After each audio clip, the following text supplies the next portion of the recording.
What is going on, everybody? It's Alex coming back in another video, and today we are continuing with my top 100 for this 2021 NFL draft. And yesterday we did the first round prospects. Today we're gonna be rocking the offense and defense. So we're gonna be showing every single player that's made the cut. We're gonna be going position by position. So keep your eyes tuned out for that. Enjoy it. This might be split up into a offense and defense uh, labeled video, but it's still going to be going up all the same today because tonight we are doing the celebrity mock draft. Obviously, Broshmo is going to be there, NFL RT, the Goat House, just to name a couple of the big names are going to be there, including myself. So crazy that I'm going to be able to be a part of that experience, and I'm going to be representing the Washington football team. So let's have a really good time with it. Hopefully you guys do enjoy. If you guys do follow in the other guys, you will be seeing what we are doing live. And then of course, my link will be in their description. So let's see what happens. It should be a good night. So Washington fans, I wanted to select that team, so I wouldn't let you down. So we're going to quickly just start off with the quarterbacks. Of course, we always do this. You guys have already seen my in-depth run on all these guys. If you guys want to see it a little bit more in depth, go down to my previous video, which should be in the player rankings video watch list series. So if you guys want to see that, go on ahead over there because it's just some good shit. So starting off, of course, we got Trevor Lawrence. I mean, we're not going to talk about it. Zach Wilson is my second guy, who's not trailed too far behind by Justin Fields, but as you can see, there's a closer gap between Zach and Trevor than Zach and Justin. Now, Justin has the most potential in the class. You guys already know this. You guys have pretty much heard it already, but I think Justin panics a little bit. I'm not a huge fan of him that much under pressure. Past his first read, he had the best passer rating, his best PFF grade out of anybody in this class. So saying that he can't go past his first read is a little bit stupid, but he doesn't do it very consistently. That's something I didn't really like. I saw him get stuck too much on his first reads. It doesn't mean that he can't go off his first reads. It's just sometimes he needed to either have enough of patience to go to the second read before tucking, or else he needed to just feel more comfortable going to that second read, which again, we've already seen he can do it and he can do it well. Now it's the consistency part that we really need to see. And some of the interceptions I saw this year, they seemed a little bit like, oh shoot, I got to get the ball out. You got to slow the game down. It's a COVID year. I don't like making BS excuses. So that's why Justin's lower to me. Obviously, I think he could be the best in the class, especially if he goes to San Fran. Zach Wilson, we already know he's amazing. He uplifted the entire roster at BYU. Talking about him not being a captain for the first part of the year, kiss my ass. I don't really care. I don't think anybody cares. You just try to. It's like you're like trying to read between the lines, trying to find something you don't like about Zach. It's like, who cares? Solid athleticism. Obviously, he's a guy who can show off, and I mean he's fun. He's a really fun target, a really fun player to watch, and his ball placement is second to none in the class. Better than Trevor, better than Justin. Even downfield. I mean, he and Justin Fields are right there with each other. So Zach Wilson, again, he uplifted a roster that wasn't that great and made them pretty damn awesome. People try to point at Coastal Carolina, 2 yards away from winning that, and he had 2 days to prepare. I mean, that's more of an excuse than saying COVID ever will be. So I think this is a solidified top 3 in a lot of people's minds. Trey Lance backing up a pretty good distance away. I just think he's super duper raw. Again, if the Niners pick him, I'm not going to be that ecstatic because I think Justin Fields deserves that. But again, he has a lot of potential talent. Think that he doesn't have control over his arm. He overthrows a lot, and that's what concerns me. Next, we got Mac Jones here at the end of the first. I just don't like his ball placement. That's pretty much it. People try to harp on him. It's like, oh, he's so accurate. I mean, dude, when you have Devontae Smith 5 yards of separation and you have to make him come back for a jump ball, or like even on the NFL highlights when they're showing their highlights when they're talking about him over like Get Up, it's like there's balls that are placed back here. That's a swat / an interception in the NFL. I'm sorry, but I'm not going to be an apologist for Mac Jones and say he's amazing because you only look at the stats and you only look at the highlights. It's you got to look at every throw, and he has some great flashes. The only reason why he's a first rounder is because of that.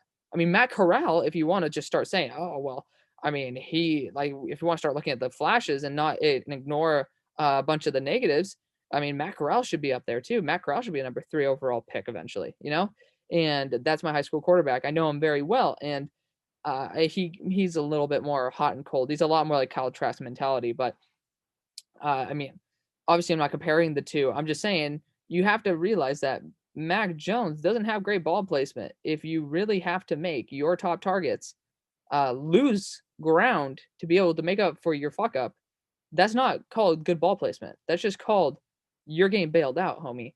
So again, Mac Jones is far from a perfect prospect. He's not as bad as the real haters who think he's like a third rounder would say.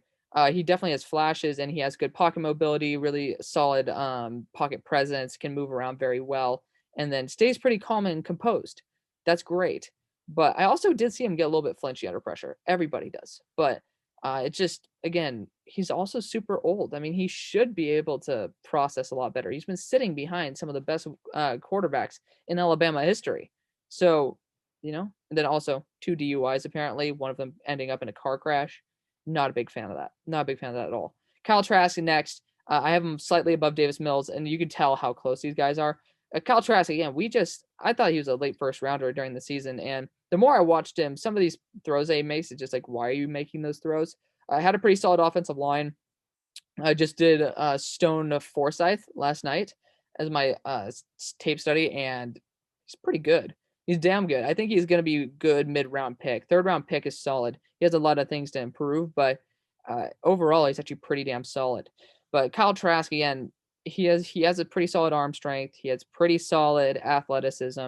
There's nothing that can wow you about Kyle Trask, except for the fact that he just does very well. And he's in the Dan Mullen system, which will be able to get you ready for the NFL. So he could be the best day one quarterback out of all these guys, to be honest. I don't think he will be by any stretch of the imagination, but there's a potential of it. So Kyle Trask could surprise people. I don't think he's going to be a late first, but I think maybe one of these quarterbacks, one of these three is going to be overdrafted. Obviously, two of them, I believe, might get overdrafted. But again, Trey Lance, I mean, if you're in the top 20, you can be a top 10, top 5 pick, and I'd be fine with it. But one of these guys might be drafted at the end of the first just for that 5th-year option. But I honestly think Davis Mills would be that target just because Davis Mills is somebody who is, I mean, against that Washington game, I mean, that was the first time I saw him. I was like, who the hell is this? And of course, that was his best game by far, but that shows who he could be. Number one quarterback prospect coming out of high school and only like 11 starts, 13 games played. He looked the part. He had a major progression jump this year. I was like, wow, this is really good. I want to see some 2019 tape. And he looked pretty terrible in 2019. He took a big step up. And over a COVID offseason, that shows he has some character. He personally developed a lot. And I'm a big fan of Davis Mills and his potential. I think he needs to work on his progressions, and that's why if he sits for a year behind Tom Brady, Ben Roethlisberger, I'd love that. Absolutely love it. Next is Kellen Mond, who, again, super close. All these guys are different in their own way. Kyle Trask is pretty solid at everything, maybe some questions on decision-making. Then there's like Davis Mills, who is pretty much solid in everything except in like anticipation, maybe some progression issues. Obviously, he's not that bad at progressions. It's more anticipation than anything, which you can develop with your wide receivers. Again, 11 games played, kind of hard to do. But I mean, Kellen Mond, it's just there's some things about his game he's just too inconsistent. But man, if he can be more consistent with those highlight plays, he could be worth better than a Trey Lance. I'm gonna be honest. There's a reason why he was the number 4 quarterback on Chris Sims' board. He has those flashes where he has insane arm strength, and there's just some throws that guys cannot make that he can. He has some of the best highlights I've ever seen. I don't like the fact that he always has the ball in the same spot because, again, defenders might get used to that, and that's easy to pop out if you know exactly where the ball is going to be. But I mean, he has good athleticism. His decision making is pretty solid. I like Kellen Mond. The more I've watched him, the more I like him. So let's quickly move on to the wide receivers here because we got a lot of them. Starting off, Jamar Chase, number 1. It's a pretty obvious foregone conclusion here. He's everything. He's the full package. I wish he could separate a little bit more, but he does something that's quite unique. It's micro separation. So at the top of his route, not at the top of his route, when he's about to catch the ball, he actually has a micro burst of speed. You'll see this quite a bit, and it creates a couple inches of separation that, I mean, if a defender's used to you being right here and you're right here, it's a bit of a difference on where the catch point's going to be. And that could be a pretty weird thing for NFL corners to adjust to. And It's a very unique thing that I've really not seen too many people do. It's an elite trait. And I hope he continues to do that because athletically, he's amazing. I mean, everybody, like, every scout nuts over Jamar Chase. He's amazing. Next, we got Jalen Waddle, the true premier slot weapon of this class. And he is dynamic. He is fun. He has the heart of a lion. This guy, regardless of how good he is, he will be in the league for 15 to 20 years. You know why? Because he actually is somebody that you want around in your locker room. I wouldn't say 15 to 20, 10 to 15. He's somebody that you'll always want around. He has a really, really good team mentality. And I mean, I don't his tape speaks for itself. He's a really, really good wide receiver, man. I'm a big fan of him, especially after the catch. He came back from an ankle surgery and just, I mean, you could tell he was uncomfortable. They said he was medically fine, which I don't know how much I believe what the media says anymore, but I mean, he still came out and he still was able to play at a very noticeably impactful level. Like, it was scary seeing him play. I was like, wow, there's a fear factor to him. That's something that I really need to talk about because he has it. He has the it factor. Like Jamar Chase and Jalen Waddle, there's fear factor with them. Same thing with Devontae. But the fear factor also applies to himself because he played at 160 pounds. That's an official number from inside sources in the NFL. 160 pounds. And he says he's at 170. He weighed in 170 a year ago. And then he said, I'm going to gain weight, drop 10 pounds to play. And it's just, you can't last in the NFL. You can't. You have to go to the right scheme where you're not getting touched by jack shit. That's really scary to me. His talent is unbelievable. I don't think I've ever seen someone be as dangerous as him in terms of separation. But it's really scary. It's really scary because you're 6'1", 160 pounds. I mean, my mama says I'm thin as fuck. And my lowest ever was like 140 at 5'8". It's like, yo, like this dude is not even 3 inches taller. He is, I'm doing math in my head, 5 inches taller and only 20 pounds heavier playing against guys like Jacoby Stevens, who's like 220 pounds as a safety.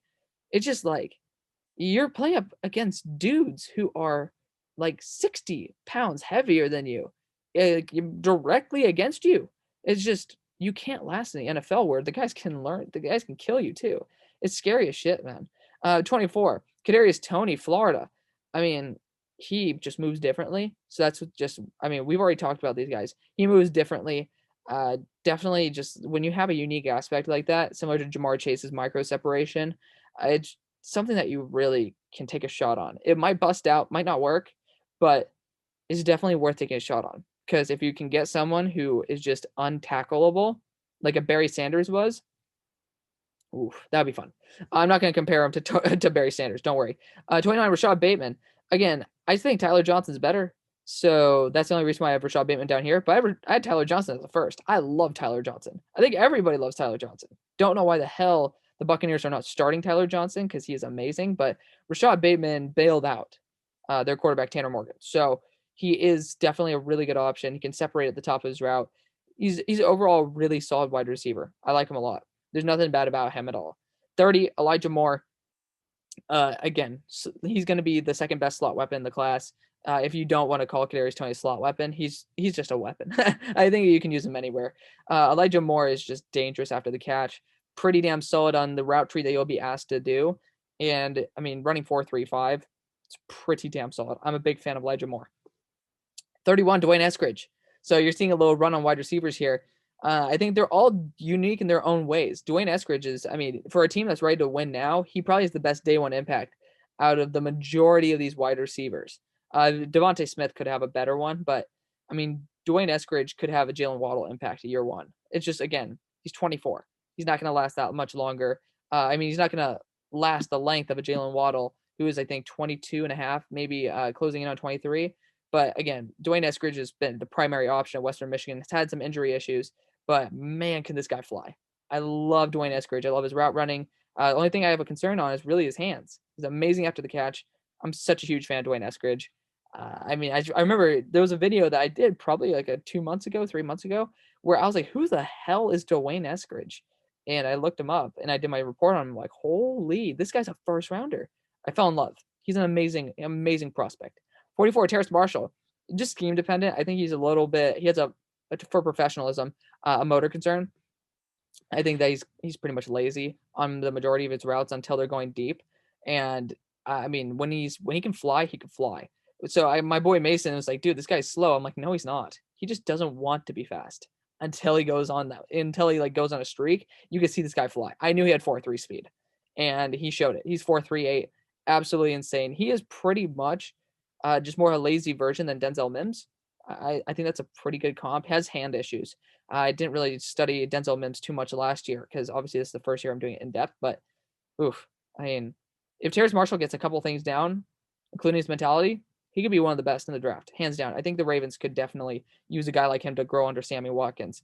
De'Ami Brown's next. I absolutely love De'Ami Brown. He's a really good wide receiver, a little bit thinner as well, but man, he is a dynamic, like not scissor, but what are those things called? Swiss Army knife weapon. He is so good all around. I'm a big fan of De'Ami. I've been a fan of De'Ami for a long time. You can look at my first videos. I've loved De'Ami Brown. From the beginning I've ever watched college football, I love De'Ami Brown, which shows you how long I've been watching college football. But I love De'Ami Brown so much. Jalen Darden's next. I love his ability to vary speeds. I have him as a second-round pick.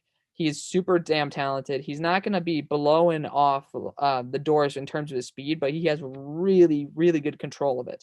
He's going to be a 4.4 guy. I'm not 100% sure what he actually ran. I would be sliding over right now to my other board, which, I mean, you know, we can do it. Of course, I go the wrong freaking way. As you guys can see, I am doing Javion Hawkins, but I don't have the tab open. It's whatever. But I'm studying Javion Hawkins right now. But I would just see it's probably in the 4.4s. I think I did see it as like a 4.44 or something like that. Jalen Darden, he's really good. That's the bottom line. Rondale Moore. So people are gonna be surprised. How do you have Rondale Moore all the way down there? I mean, his hands, and he's just not the same guy. He tests great, but he plays at a different speed. And it's not 2018 Rondale Moore. If he can reach that, then I'd be probably slotting him in right here, maybe above him, maybe above Devontae. So the potential's there, but I don't think that. I mean, he's had 2 years to reach 2020 Rondale Moore and just hasn't. It's really scary to me.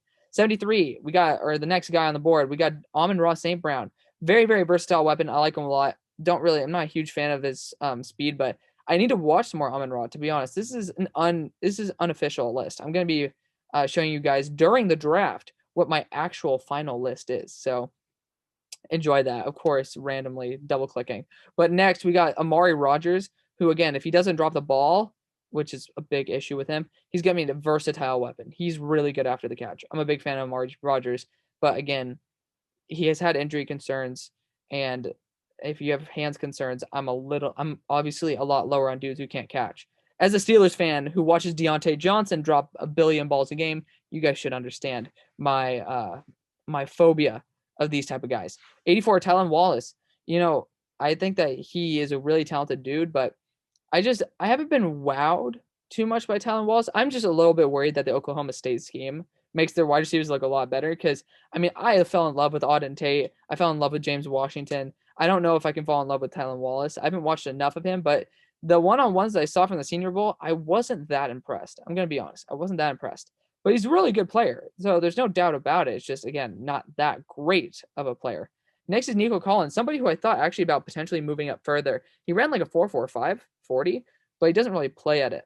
His highlights are amazing. Again, it's just the consistency I'm a little bit worried about. So have to study him a little bit more. Obviously, now that I have all 22 tape, it's going to be a lot easier to study these next 2022 draft prospects. So you guys will have a lot more informed me. And then lastly, Seth Williams ran a 4.5, and he has a lot of hands issues, surprisingly. So that's another biggie. Next, we're going to quickly look at running backs, because there's not going to be too many of them, and I'm bugging. There we go. There's not too many of them that made it. So Kenny Gainwell does not go to Minnesota. He goes the Minnesota Gophers right there. But Najee Harris actually became my number 1 back. I just did a report on him. But again, all of these backs are number 1, depending on the team. Like, none of these guys are competing with each other. That's the thing. Najee Harris is going to be a guy where you want a bell cow back who can receive out of the backfield. I call him Matt Forte. Javonte Williams, I don't even have a comp for him yet, but he is going to be perfect as a power back in RBBC. He's pretty much what Jordan Howard probably was in his rookie year if Jordan Howard continued to be that effective over his entire career. I think that would be a pretty good comp for Javonte. And then Travis Etienne, he's like an Alvin Kamara. But again, Etienne, we've seen his floor versus Notre Dame. That's why I have him as the lowest floor out of all these dudes, and Najee is the highest. I honestly might want to move up Najee's floor a little bit, just because, again, if he does end up actually just becoming a durable monster like a Frank Gore, holy shit, he could be easily the best out of this class, even if you want to use him in RBBC. But Najee Harris, I love Najee. I've always loved Najee. You guys know this. Again, I've always just told you it's tread and scheme. That's it. That's it. I just don't get why people never really understood that. I know you guys did, but people who just stopped by to send on their little messages, they just didn't understand why I would take like Javonte over Najee, and it's just scheme. I would never take Javonte over Najee for the Steelers. Not a day, not in a day. I would take him over for the Bills. I don't know why the Bills are wanting Najee because again, I think they have some good backups right there who can be a really good RBBC squad, but that's besides the point. But the guy who we really need to talk about is Michael Carter and Kenny Gainwell. Both of them very similar, one cut backs, but obviously Michael Carter to me is more explosive, much more better in terms of balance and breaking tackles. Kenny Gainwell actually didn't break too many tackles on the first hit. That was something that actually really worried me quite a bit. It was like, ooh, like you have a really good skill set, but man, you get taken down pretty easily. So it was very interesting. Kenny Gainwell as a receiver after the catch, pretty damn solid. Didn't really see that he had breakaway speed, but he has really good short range bursts. He's pretty fluid. Same thing with Michael Carter, but Michael Carter could fly, man. I love Michael Carter. These UNC players, oh my god, I think I could become a UNC fan for Christ's sakes, just by how much I love these guys.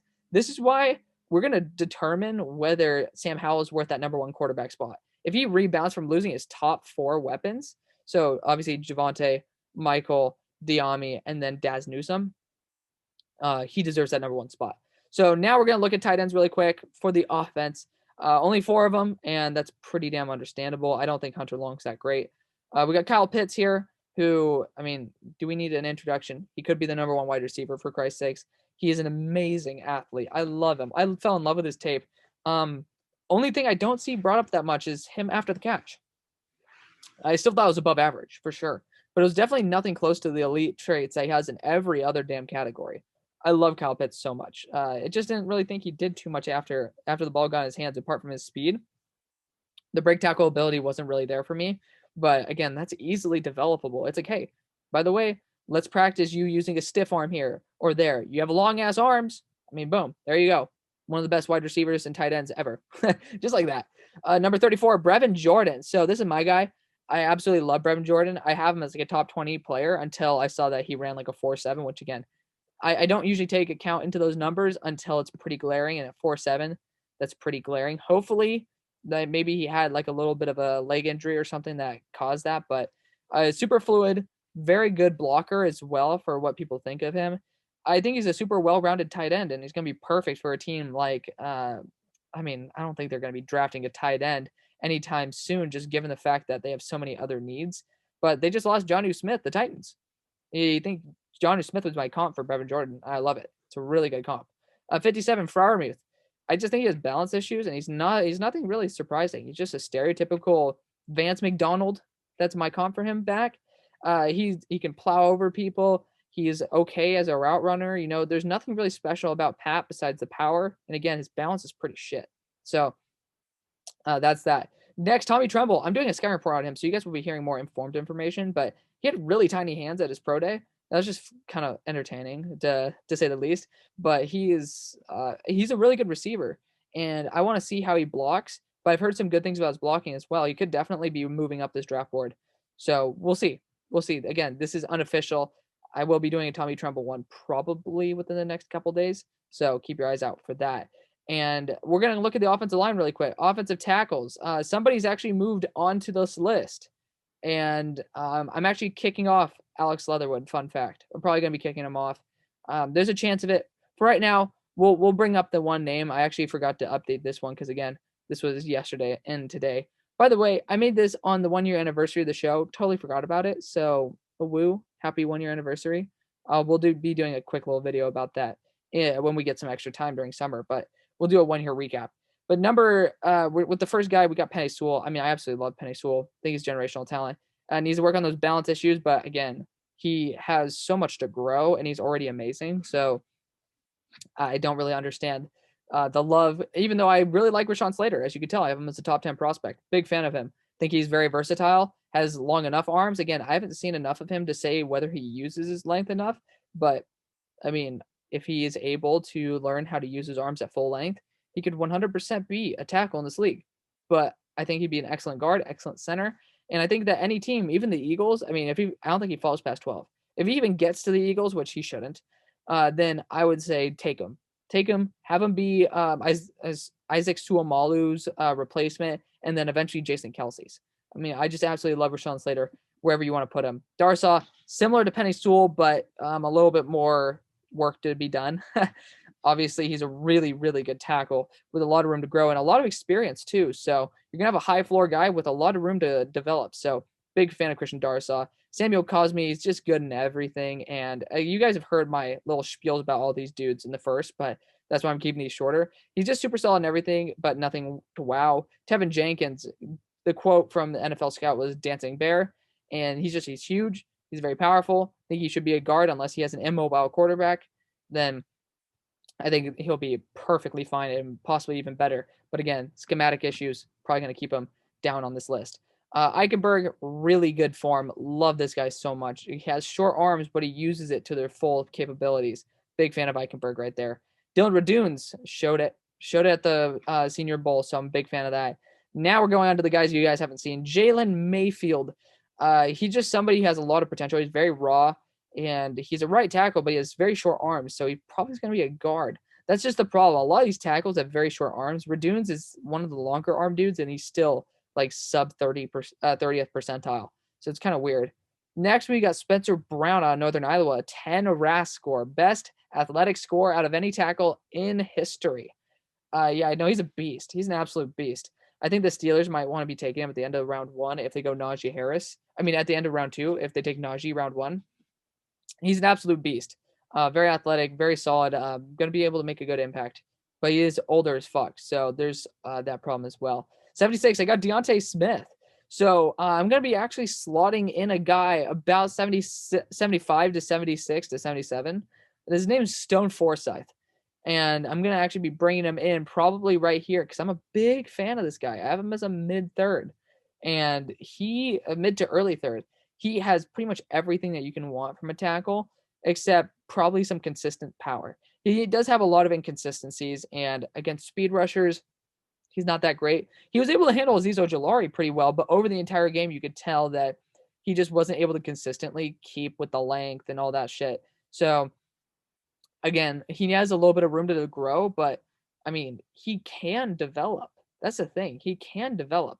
So he is a redshirt senior. That's the only problem, but there is room to grow and be able to change your form and stuff like that. He could actually be a Pro Bowl level. I comped him with Ty Nsekhe, and if you guys follow me on Twitter, I got so happy when I saw like TDN also gave him Ty Nsekhe comp. I think he'd be an excellent swing tackle, somebody who can be 100% an amazing player as somebody to fill in, and then somebody who could potentially play guard too. I thought he could play guard very well. Speaking of a guard, I think Deontay Smith should be a guard. He had some issues playing tackle over at East Carolina. I saw a lot of pressures per game, and he looked really good in the Senior Bowl as a guard. Just saying. So I think he'd be really good comp there. Lastly, we got Jackson Carman. I guess we'll talk about Leatherwood. Carman, again, he has just stub arms, and he had some mental errors when I was watching Clemson versus UNC a year ago. It was a bit of he had some poor blitz recognition. It was like a little bit weird. And then lastly, Alex Leatherwood. Still think he should be a guard. He doesn't have the athleticism. He doesn't have the talent to be a tackle. It's unfortunate. I think he should go back to guard and play guard. So we're going to go quickly to the interior of the offensive line, and we're going to cut the video there because we're going to be doing a second video for defense. So Elijah Vera Tucker, he's the best guard in the class if you don't want to call Rashawn Slater a guard. And he's really good. I mean, he's pretty solid, has tackle and guard versatility. I've been a fan of him for a long time. It's just I haven't been the top 10 fan of him at all just because, again, I don't like the idea of people saying he could be a tackle. Has really, really short arms, and just overall not the biggest fan of that. So that's my little spiel on him. He got kind of owned by my boy Kayvon Thibodeau, but he is pretty solid. Next, we got Landon Dickerson. I love him. He could be a Steelers pick in the end of the first. I know how much we need a center. He's an amazing character as well. He's super good all around. I don't think there's anything really bad about him. Great personality, great play, and injury's the only concern for me. So there you go.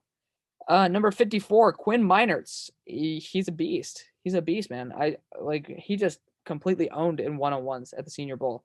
So if you get somebody like that, I think this is another perfect guy for the Steelers, because I know we love our guys who can maul. I think we need somebody for the Steelers who's like high IQ, but just because Ben doesn't watch tape. Quinn Meinerz is just an absolute animal. That's just the bottom line. I think you work as a guard or a center in the NFL and be perfectly fine. Next, Wyatt Davis. Wyatt Davis he's raw. That's just simply put, he's super raw. And there's a lot of growth that is needed and that he can do. So that's why I have him a bit lower. Josh Myers is better than him. Plainly said, he's better than him, but doesn't have the ceiling. Not even close. But he plays a lot better right now. So Josh Myers, center as well. Super smart player who actually blocks really damn well. So I'm a big fan of Josh Myers. Next, got Trey Smith at a very nice 69. That's just because of medical concerns. Talent-wise, he'd be up here, possibly even above Elijah Vera Tucker. He's an amazing player. I love Trey Smith. And then lastly, Creed Humphrey. You guys know my spiel. I cannot stand his play recognition. His IQ to me is pretty damn low, and his motor as well. Don't think that he always wants to play at the highest level. And I've been a Creed Humphrey fan until I watched him play. And as a former center myself, I could not bear to watch more. I couldn't. I forced myself to. It was disgusting. As a guard, he'll be perfectly fine. But there's no way in hell I'm going to allow him to be the captain of my offensive line. No way. I think he has room to grow. And I think maybe if he spends more time under a veteran presence, he could develop. But it was eye-poppingly shocking to me from the first game to the last game I watched, from the first play to one of the last plays I watched. He made some of the most stupid moves I have ever seen an offensive lineman do, let alone a center who's supposed to be the smartest. Not a fan at all. So that's my video, guys. I hope you guys do enjoy. Stay tuned for the defense side. I'll see you on the far side. Peace.